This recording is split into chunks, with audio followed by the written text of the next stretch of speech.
Hello and welcome. You are listening to the Investor Lab, the auditory epicenter for passionate people seeking a life of freedom, choice, and abundance. And on today's show, I talk with Olivia Ward, who is a property coach and first appeared on the Investor Lab podcast in episode 70. So almost 100 or around about 100 episodes ago and about 2 years ago. So it's really great to have Olivia back on the show. We talk about what's happened in her property journey over the last couple of years and the fact that she's now become a property coach. We talk about what role does a property coach play in the ecosystem of your team. And in fact, what does that actually mean the role of the investor is, which is quite an interesting discussion. We talked about property investing mistakes people are making in 2022. We talked about just all kinds of stuff. We even talked a little bit about human design and becoming a manifesting generator and all kinds of different really, really fun stuff. So I personally really enjoyed this episode. And if you are someone who has been thinking about investing, but is maybe just a little unsure, this is a great episode because, Olivia is proof that you can really build a great portfolio relatively quickly and actually live a better life because of it. Because of the portfolio she's been able to build, she's actually been able to create the life that she wants and is now serving others to do the same. And that's all happened in a relatively short period of time. So she's in a great position to be able to talk from experience, which is something that I really, really like. Now, before we get into the episode, there's something I want to share with you. One of the biggest problems that property investors face is that they literally don't know if the actions they are taking are actually going to get them towards their goal. It doesn't matter if you're confident you've bought the right property. How do you actually know that that is going to get you to your goal, whether that goal is $100,000 passive income or whether, it's whatever that goal might be over a period of time? Property investors need a plan. They need a plan that is going to show them exactly what to buy, when to buy, and why in a way that will help you to ensure that you meet your goals. And so at Dashdot, we actually have created a tool and a service that does exactly that. So we have just launched our portfolio growth plans. And so what that actually is you will work directly with a Dashdot team member to actually build a customized portfolio plan for you that is designed to show you exactly what your portfolio needs to look like in order to hit your goals in the time that you want to hit it, which is pretty revolutionary. Now, it's just an extremely sophisticated tool. We've been developing it over the last 2 years.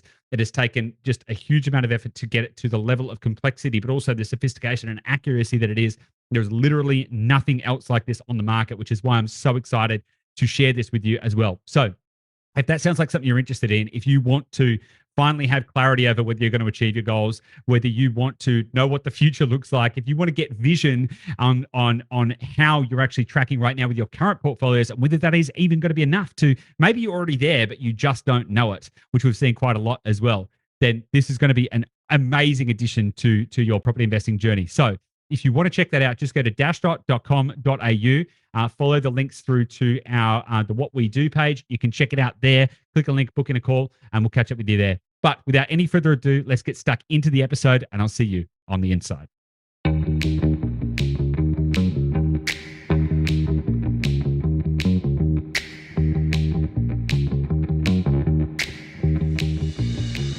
Hey guys, welcome back to the Investor Lab. Joining me on today's show is Olivia Ward. Now, last time Olivia was on the show was episode 70, which was about 2 years ago. And so much has happened in the last 2 years, not only in the world, generally in the economy, emotionally, spiritually, metaphysically, but also in the property space and also specifically for Olivia. So Liv, I'm really excited to have you back on the show and I'm really excited to dig into a whole bunch of stuff today.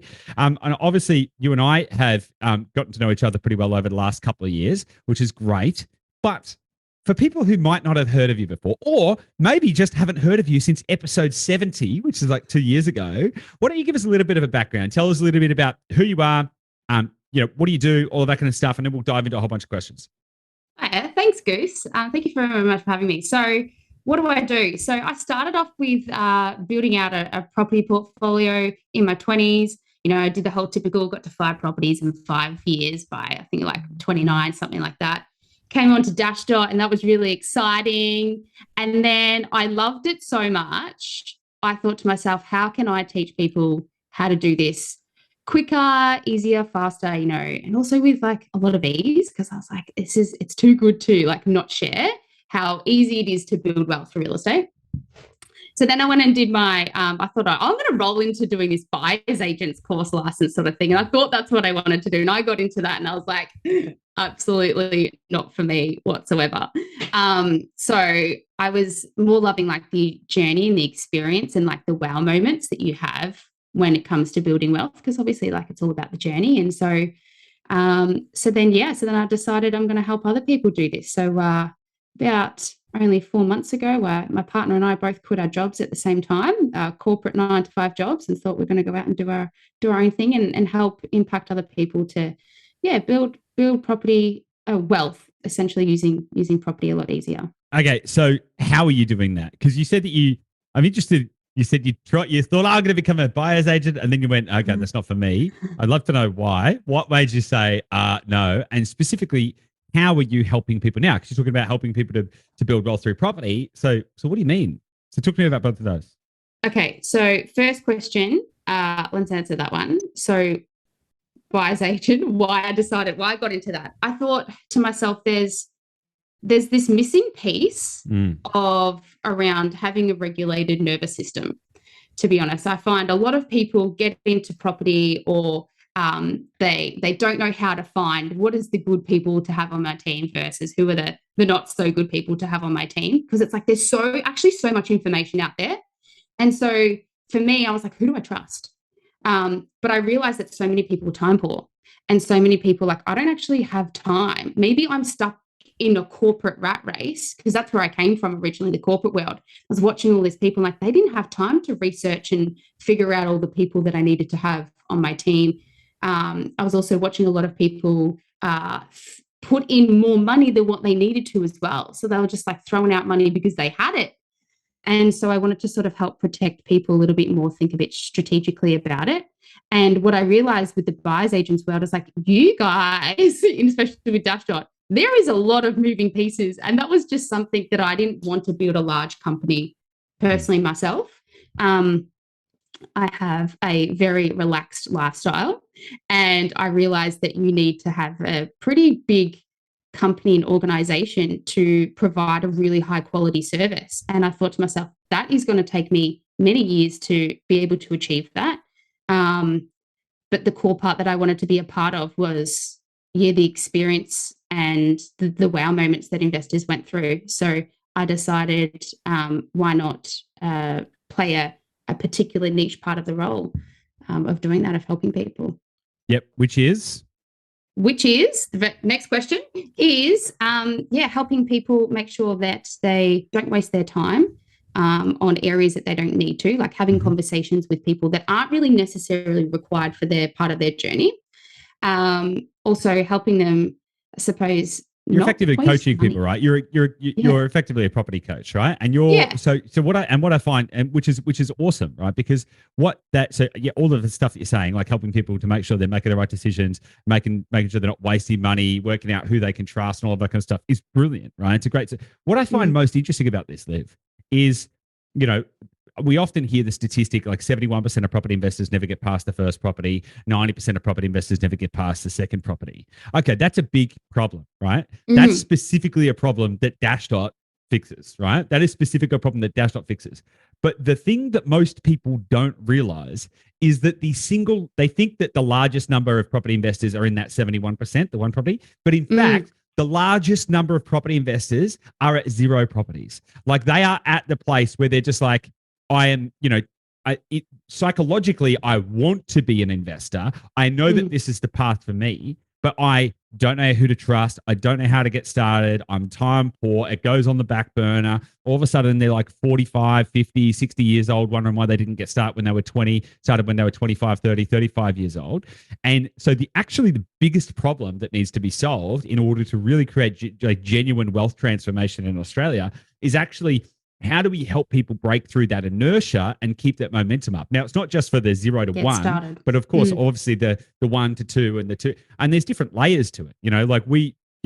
Obviously, and the reason that we work symbiotically well together is because we're really, really good at helping people from a structural standpoint, make sure they're getting the right assets that are going to get them from A to B to get them to where they need to get to, right? But there's two sides to it. There's the yin and the yang, right? There's the yin and the yang, and the yin side is like, how do we help people to crack through those spiritual and emotional barriers, not just the financial barriers, not just the strategic barriers, but all of these other things that stand in people's way that actually hold them back. Because, in my experience, it's not actually usually the financial piece. It's actually usually all of the other stuff that help that is the reason that people either don't get started or get started and then fall off again, right? Which is the trickiest bit. And I know that with most of our clients, I sort of see ourselves as being a bit like a personal trainer. It's like that, come on, like what? Yeah, one You've more. got this, the encouragement. Yeah, exactly. I know that's something that you do as well. But what I really like is that you've been able to create a platform that helps to bridge the gap of people that are standing on the sidelines, not yet playing the game, and actually go, okay, well, let's get you involved and let's build your confidence up. Let's give you the tools to understand what that looks like so that you can be confident in taking that next step and moving that forward.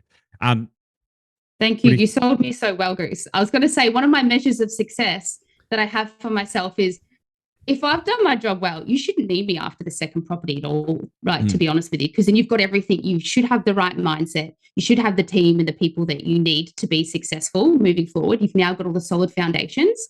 Cool. Let's just keep moving. You just now repeat the process. So yeah, thank you for that. Yeah, no worries.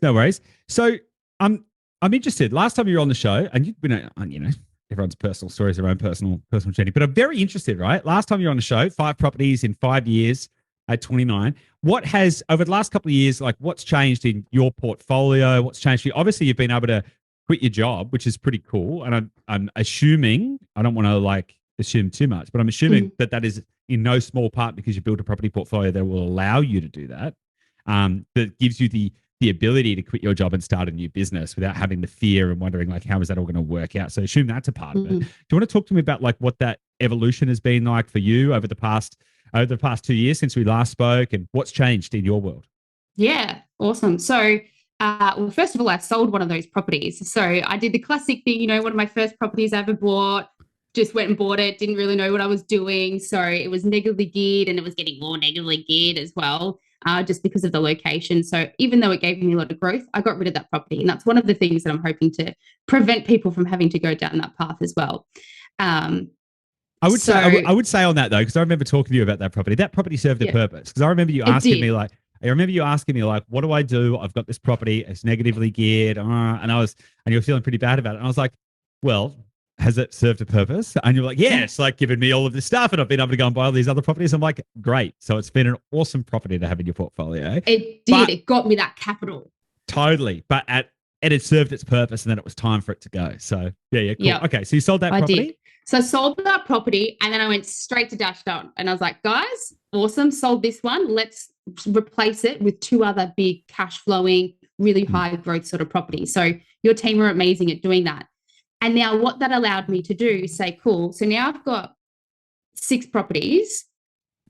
I felt like I was at ease and I was like, I can now sit back and relax and make any decisions that I want to and know that no matter how sort of risky or extreme sort of decisions I make in my life, it's okay because I've got this really well-oiled machine that I can just sit back and relax and know that it's going to look after me and my family in the future, no matter what I do outside of it as well. So I really liked that. And so, yes, it did play a big role in allowing me and my partner to feel comfortable enough to both quit our jobs at the exact same time. Was it positively geared enough to look after our entire lifestyle? No, but it was comfortable enough that I could withstand, for example, the interest rate rises that we're going through at the moment. So I don't even think about that sort of stuff. So it's really interesting because because everyone thinks about the tangible benefits. They're like, okay, so let's say I've got a goal of getting $100,000 of passive income through property. That's kind of like a tangible kind of benefit that they're aiming for in the distance, which is awesome. But something I have seen this happen time and time and time again. When people hit somewhere between 4 and 6 properties, so we use 5, it often happens at 4, but sometimes 5. When they hit that kind of 4 or 5 property mark, something switches in them. It's just like, bing, oh, okay. And I like to say people have hit save because it is that thing. It's like, well, I might not be able to just retire and live off the income from my properties. Probably won't happen immediately if you bought 5 properties or whatever. But psychologically, you know that you've hit a platform where you're pretty much going to be okay. You're pretty much going to be okay. You can start to then make other different and better decisions. So this is really beneficial for business owners because all of a sudden they don't have this, they've already set themselves outside of business, but also for non-business owners because people are then able to start making different choices because in the first, say, let's say the 1 to 5 properties, people are thinking about how much am I saving towards my next property? Let's make sure they're really focused. And then once you get to numbers, yeah. And you get to a certain platform and it's like, okay, well, I'm here now. Maybe I'm not at the final destination, but now I could actually, maybe I'll go on a holiday. Maybe I'll take some more time off. Maybe I'll change jobs. Maybe I'll do things that are going to be more fulfilling to me because you've reached a platform, and that emotional benefit, that certainty and that clarity, and that is just like, it is, I personally think that is the biggest possible transformation that people can have, because they cross a precipice into a new world where all of the opportunities they want are in front of them because they can make those choices without fear. So yeah, I think that's super exciting. It's so cool to see you play that out and then go, okay, now I'm actually going to leave a corporate job. I've done that. I've hit the platform. I'm going to leave my corporate job and go help other people and live that passion. So I think that's awesome. Absolutely. I think that's what it's all about. That's what I say. Building wealth with ease, having a well-refined and well-regulated nervous system. Like, that's what it can provide you. That's what it's done for me. And I just hope that I can show other people how to do the same thing as well. Yeah. So you and I were talking just before we started recording the podcast around team.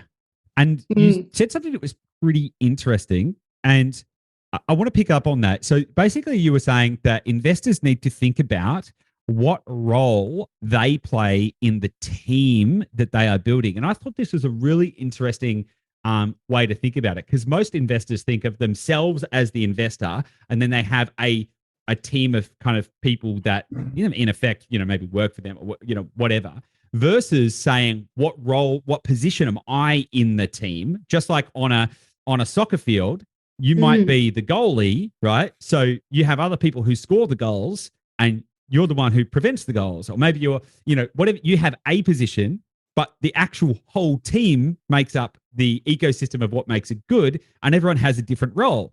The striker on a soccer team is not the goalie, and the goalie is not the striker, and they don't try and pretend to be either one of those things, and each of them has a role to play that is distinctly unique to their own skill set and the specific responsibilities that they have at that step. Do you want to talk about that for a minute? Because I thought the framing of like what role does the investor play in their team? I thought that was a really interesting conversation. Want to talk about that for a minute? Yeah, thanks, Goose. I think you really hit the nail on the head there with around more around the scope, right? And for me, it's understanding what does everyone else do. And so I think as an investor, I think one of the most important roles that we play is we're basically like building a property portfolio as a business, right? We're going to treat it like a business.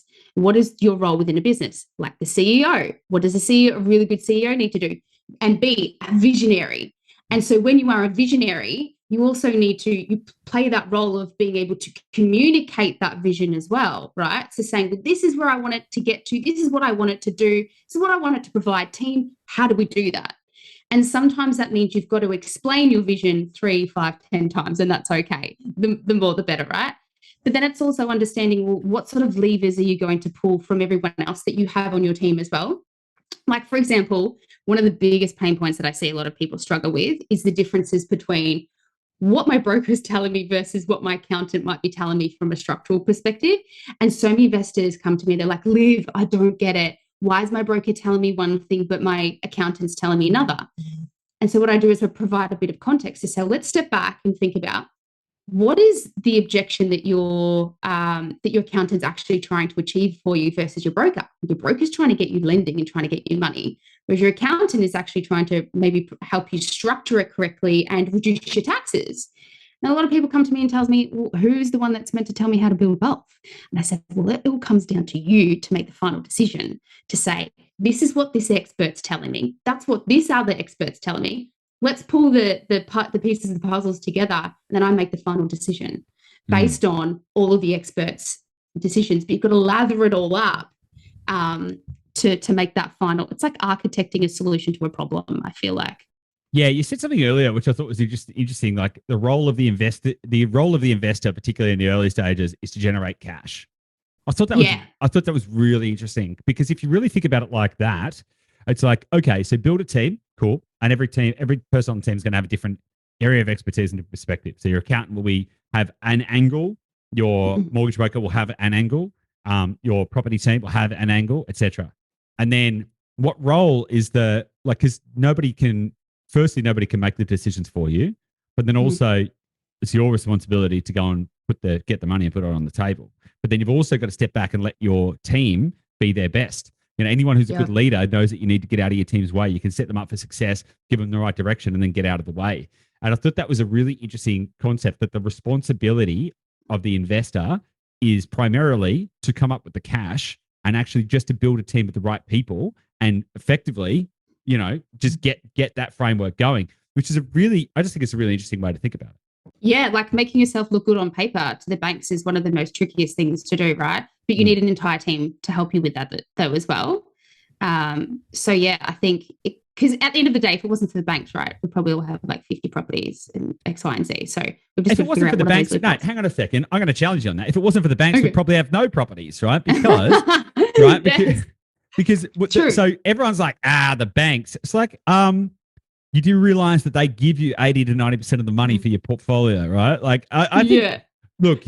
Yeah, you're right. You are absolutely right there. Because I've got a client. Yeah, sorry, go on, Goose. Yeah, I was going to say, like, do I like that? Do I like that interest rates are going up? No, but like realistically, the interest that they're putting on top of them is pretty low. Like, it's pretty nominal. The margins for banks actually aren't that big, and they're a reliable lender that is very clear around like what their expectations are for them to be able to give you money, and then they'll give you 80 to 90% of the cash that you need to go and build the portfolio that you want to be able to create the life you want. So you're getting there effectively, 10 times faster because of banks. So yeah, I think banks get a bad rap. Yeah, you're right. You do. You're right. I'll take that back. Because like I've got a client at the moment who's like, oh, all this paperwork I have to upload and they want me to tick all these boxes. And I was like, yeah, how cool is it that they're going to give you this money that all you have to do is provide them some paperwork and they're willing to give you hundreds of thousands of dollars? Yeah, exactly right. Yeah. Okay, fill in these forms, spend 30 minutes or whatever it is doing I fucking hate doing forms, right?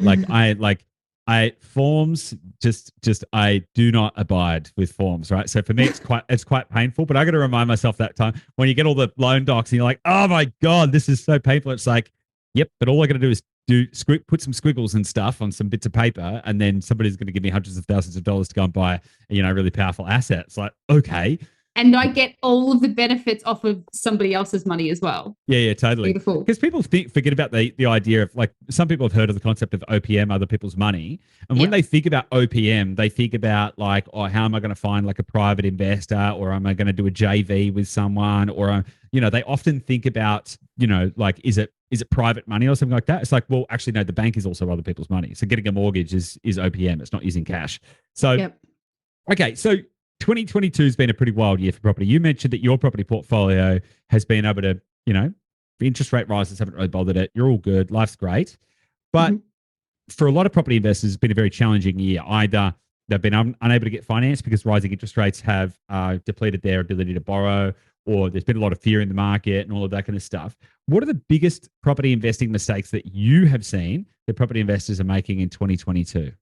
Oh, I think it's similar things to what you've spoken a lot about on Investor Lab is the fear of and not taking action. It's listening to the media. It's listening to your mum and dad next door, or your friends and family. It's like, don't do that.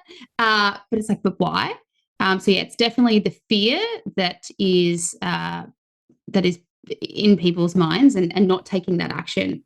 But also a lot of people just don't know where to go to. So yeah, I definitely put it down to fear and a lack of action right now. But for me, like the difference between someone who has a lot of fear versus me who's like pretty bullish on property, just my knowledge and the team and the certainty that I have, and that's it. And that's where the gap that I hope to bridge as well for people.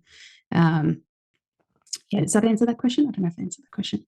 Yeah, no, I think it's fine. I think that probably is, like, broadly speaking, one of the biggest mistakes people are making, because they're getting caught in their own heads and because they're getting caught about the fear. But then how are you, let's talk about you then as an investor yourself.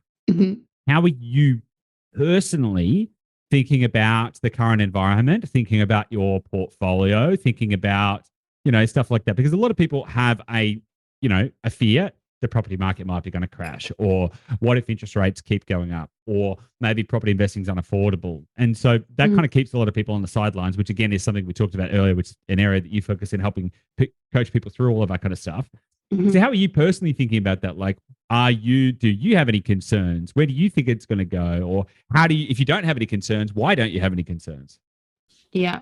So I think of building a property portfolio as a long-term game. And the thing is that for some people, they might be thinking, oh, property is like a get rich quick scheme. Like in my mind, I'm like, it did get me pretty wealthy pretty quickly, but it is a long-term game. It's a get rich for sure scheme. That's what I think of it is. And so when we go through these storms, which is what we're just going through, it's literally just a storm. Those who are able to take action through this time will see the gold, the pot of gold at the end. And so for me, it's like I've just quit my 9-to-5 jobs actually. So both me and my partner actually can't, our property portfolio is personally on hold for the next couple of years.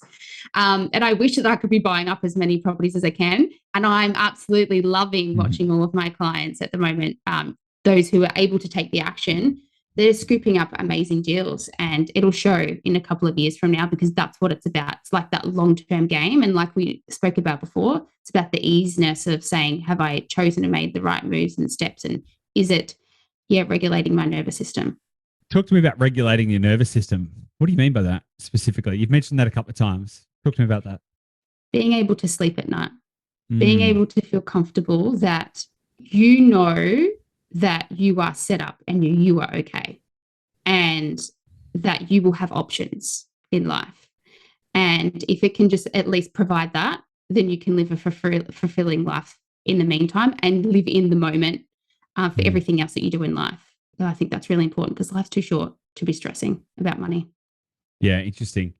Yeah, I think one of the biggest psychologically and subconscious burdens that people face is that uncertainty. Because most people don't realize it, but if you're listening to this podcast, just think about it right now. Like there's probably this kind of like buzzing, gnawing anxiety somewhere, probably sitting sort of somewhere in your chest and in the back of your head, that is unsure if you're making the right decisions, going to get to where you want to go, if you're going to be safe. And this is kind of like, I'm doing all of this kind of stuff. But a lot of people don't have that certainty and that clarity. And it's kind of like, it kind of buzzes in the background. And that is the thing that specifically, stimulates your parasympathetic nervous system and causes you to have those underlying anxieties, because you're right. It's like, what choices am I making? Are they the right choices? Can I sleep well at night? Am I going to get to my destination? All of that kind of stuff plays in and layers up in creating this kind of like underlying kind of sense of anxiety about an uncertainty. And so being able to overcome that, again, by building the right team and making sure you're buying the right types of properties is bloody good. And particularly if you get yourself in an environment where you do have choppy seas, and like you've said, yeah, cool. I mean, like a bit of a storm right now, interest rates are going up and stuff, but your portfolio is fine. That deepens the sense of calm, because you're like, oh, now I can see how it looks when the weather's bad and it's still good. Yes. Okay. It's like double certainty. You're like, life is definitely sweet now, right? It's like proving it to you. Yeah. Which is interesting. Absolutely.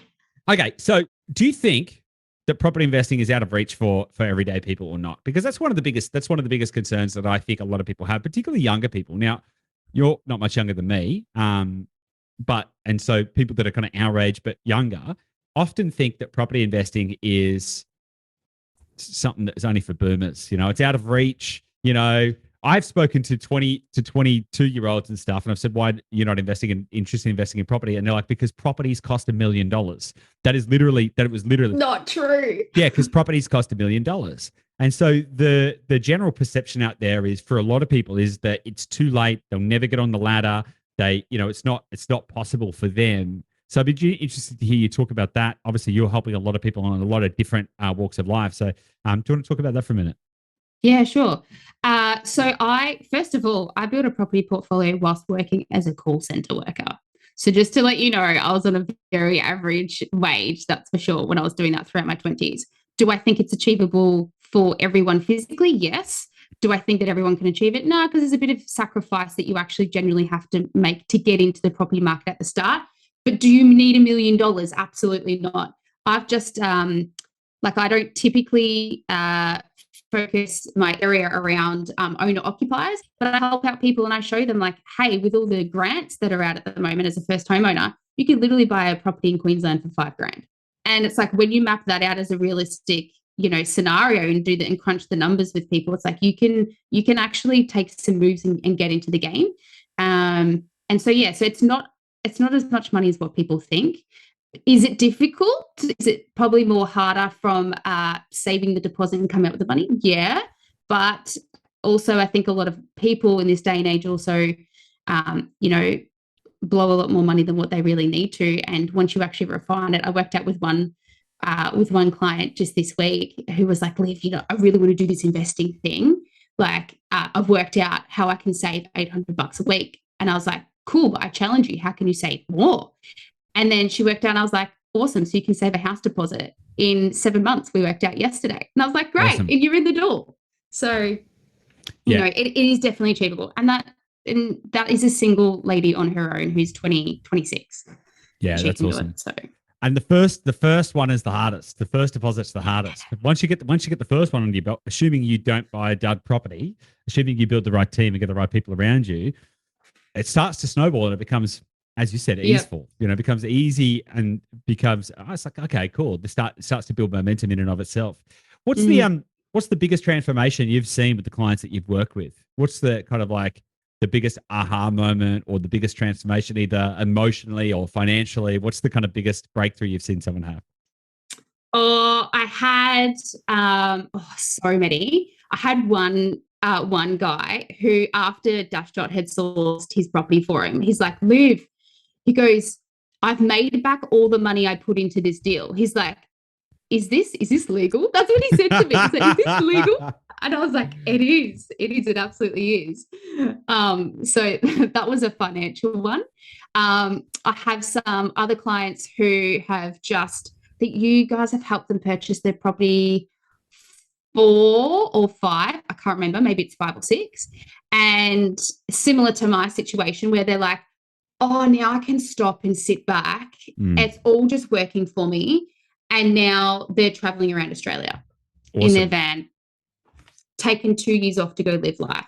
How awesome is that? That's so good. I didn't know that story. That's awesome. That is really, really cool. Yeah, I think one of the most inspiring things that I've found, particularly, like, obviously we only started Dashdot less than 4 years ago. But over the last 4 years, we've been able to help a lot of people have a lot of really major transformations. But it is actually specifically that thing where people transition to a different state of being, and they're like, oh, I can go travel more. I can go live wherever I want. I can go travel around Australia. I can take it, as I mentioned earlier, I can take a different job, or I can close down my business if I want to and start a different one. So to hear that somebody's taken off around Australia for 2 years, I think that's brilliant. I absolutely love that. That's fantastic. That's so cool. And the thing that I learned was that, like, for me personally, for anyone who's ever studied human design, which I've been studying lately, I've discovered that I'm a manifestor. And one of those things what that essentially means is that it's easy for me to envision and manifest what I want. But what I learned is that some people just don't have that naturally, and that's okay. And so here I am to be the person to show you how to do it. And then once you get there, physically, you're like, oh, that's what it was. That vision that I wasn't able to foresee, I physically have been able to achieve it. So now I see it because it's done. That's really interesting that you've gotten into human design recently. Gabby and I have gotten into human design recently. Gabby, a lot more so than me. Like, a lot more so than me. Gabby's done a course on it and the whole kind of thing. I'm just like, I'm an interested observer. So I'm a 6-2 manifesting generator. I think I've got that right. 6-2 manifesting generator, which is pretty. Wow. Which is pretty that interesting. Is so cool. Do you know what your number is? I'm a 5-1. I've actually been talking to Gabby about this week, actually. Oh, yeah. We had been. So I'm a 5-1 manifestor. Yeah. Nice. Oh, that's hilarious. Gabby's a 5-1 as well. That's awesome. I'm not usually, like, I'm definitely on the woo scale for sure, but like a lot of that kind of stuff, I'm a little like, yeah, I mean, like me personally, things like astrology and stuff, I'm like, no. But the funny thing about human design is that it is, like, I'm quite scientific, and I like to, it is just bizarrely accurate, like, in a way that I'm finding it really interesting because I can't pick as many holes in it, which is really weird. Because the whole story about how it came to be is really weird. So that's a topic for a whole nother podcast. Yeah. Human design. Let's do that one. Yeah, sounds good. Let's go on the woo scale a little bit. So I'm interested to know how your goals have changed and what your goals are now. But then So we'll start there, but then the next step I want to go into is what habits and rituals do you have to make sure that you stay on track with your goals? So we'll start with like, what are they now? Because I'm sure they've evolved since last time you were on the show. Yeah, it's so interesting. I thought I was going to be like, oh, I'm going to have like 20 properties and, and that's what I wanted. And maybe I wanted like, I don't know, $500,000 worth of net passive income per year. And that's definitely changed.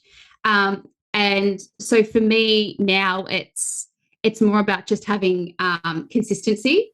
I think for me, in terms of my property portfolio anyway. In terms of outside of life, I'm now really getting into this whole business world. Like I've left the corporate industry and now I just want to think about how I can help other people through business and do more of that. So that's a whole new world that I'm currently venturing into at the moment and learning about. Awesome. So for me personally, I just want my property portfolio to just give me more options, just to give me the flexibility. And there's not really necessarily a number that I have anymore to reach that. So it's pretty interesting, isn't it? Because if anyone goes back far enough and listens to the first time that Gabby and I went on Smart Property Investment Show, you'll hear me talk about 25 properties in 5 years. And we were just on a tear. We were like, we're going to like conquer the world. And it's just like things change, just things just massively change. And it's like what we want out of life now is just way different to what it was a year ago, 2 years ago. And I think as you start to develop choices, that's what changes your perspective. Because if you don't have the choices, I tend to find that the people who haven't yet built wealth, it's usually very grandiose financial goals. It's usually like, I want this huge thing and want all of that kind of stuff. Don't get me wrong, one day I'd still like to buy a super yacht, but that's just a little, but I think once you start to build wealth and once you start to create choices, you start to realize that those choices actually matter more than any of the other material stuff. Like, the ability to do what you want, when you want, with who you want. It's like, you actually don't need a lot of money for that. You start to realize that, there is no food that you can eat that will never make it, that mean that you're never hungry again. There's no drink that you can ever drink that'll mean that you're never thirsty again. There's no clothes that you can ever wear that you'll never want to replace. And so, it's not like all of that kind of like stuff stops really mattering. It's like, cool. And there is a limit to how much you can spend on any of that kind of stuff, short of going and buying, real fancy cars and just like, doing all this like really material stuff. At the end of the day, a good meal can only ever really cost you so much money. A good, a place to stay, unless you're staying in like a, super mega ultra luxury resort, there's like, travel and stuff will only cost you a certain segment of cash. And so you start to create more options and it's like, the things that I enjoy out of life don't actually cost that much money or actually cost nothing, but the experience can be set up with not a lot of financial capital as well. So I find that it's really interesting to speak to people that have gone on that journey and see how their vision of success changes over time. And I know mine is wildly different. Mine today, and I write it down my goals and stuff every single day. And so different to where they were a few years ago. So different, isn't it? And that's all that I want out of a property portfolio, is to allow me to just change my mind what I want as I grow as a person. Awesome. And it gives me more options. That's all. And so how do you stay aligned with how do you stay motivated? How do you stay on track? How do you personally, do you have any habits or rituals that you deploy in your life to, help you to create the vision that you're after? You said you're a manifester. What habits and rituals have you got to stay on track towards that vision of the future? I'm probably not going to be able to help more around the physical tasks that I do. I listen to my gut whenever there's somebody that comes into my life that says, Olivia, go and explore this. And so I'm just stay open to exploring new ideas, listening to new people and challenging different things. For me, I'm personally here for wanting to make an impact on the world. And I think one of the things that once you have, research shows, right, that once we have our basic living expenses catered for from a financial perspective, it allows us to actually think bigger than ourselves and give back. If you ask most people, what would you actually do with your time if you physically didn't need to swap your time for money? What would you really do? 9 times out of 10, most people would say that they would give back in some way to their community, family, whatever. And so I think that the ripple effect that we can all have if we had that core foundational our living expenses catered for, all of a sudden, like we were talking about before, how it just allows us to give us a relaxed nervous system, it also allows us to think greater than ourselves. And so that's what I would also like to teach people as well, and what I actively think about every day when I wake up. It's how can I get more people to be in that same mindset where they now are no longer just thinking about their immediate family's needs, and they can have a large impact around them as well. Awesome. I love it. Okay. And so imagine if you could create the world's biggest billboard floating in space. Everyone on the planet could see this one billboard. All they need to do is look up in the sky, and you can share one message with the entire world, just one message on one super mega billboard. You partnered up with Elon Musk. He's going to launch it into space, going to sit there, and everyone in the world's going to see it, right?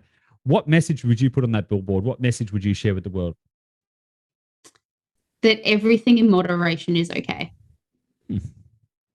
And what I mean by that is thinking about the now, living in the now, planning a little bit for the future, because you have a high chance of living till maybe you're 80 or 90, but also not putting all your eggs into that one basket.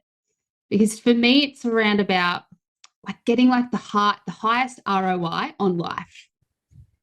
And what that means is timing it as well. So for example, say I wanted to travel Europe. How can I get the highest fulfillment of life of that trip? And at what time in my lifespan do I need to do that? Am I going to be able to physically do that trip as well in my 60s as what I could in my 20s? Obviously not. Your body's probably not going to be at the same sort of capacity. And so for me, it's like, yeah, that highest ROI on living life. And that's where I come back to just everything in moderation. It's okay. You can have that block of chocolate. It's all right. You can invest in just one property for now. But do you need 50 and go hard and hustle? No, you probably don't as well. So yeah. Nice. Love it. Love it. Okay. And so if anyone is looking for a property coach, if everyone's sitting on the sidelines, if they've been listening to this and they're going, wow, Liv sounds awesome, and I want to talk to her, and maybe I can get some guidance on how to build my own property portfolio, and, you know, have someone on my team that's going to be able to support me along that journey, where can they go to find out more? Where can they go to get in touch with you? Probably the easiest place is just jump onto social media. If you just look up Olivia Ward, I don't think you can miss me. Anywhere on Facebook, Instagram. You sound like an influencer. TikTok. Yeah, just go on any social media platform, just type in Olivia Ward, you'll find me. It's like you know what? Because I've only been in this as full time for like the last 3 or 4 months, and I'm still trying to set up foundational stuff. I've got a website. It's needs a bit of work. I went on your website for the very first time just before we jumped on this podcast. I was like, Liv's got a website. How interesting. It's good. It's good. It's fine. It's fine. It's good. And people can book there as well. So go on social media, search for Olivia Ward, or go to livetobuy.com. Yeah, .com.au. .com.au, live to buy, LIVTOBUY, livetobuy.com.au, because they can get in touch there as well as on social media. Liv, anything else you want to touch on before we go? No, I don't. Thank you, Goose. It's been a great chat. Awesome. Likewise. Good to see you. Good to chat as always. And I'll speak to you soon.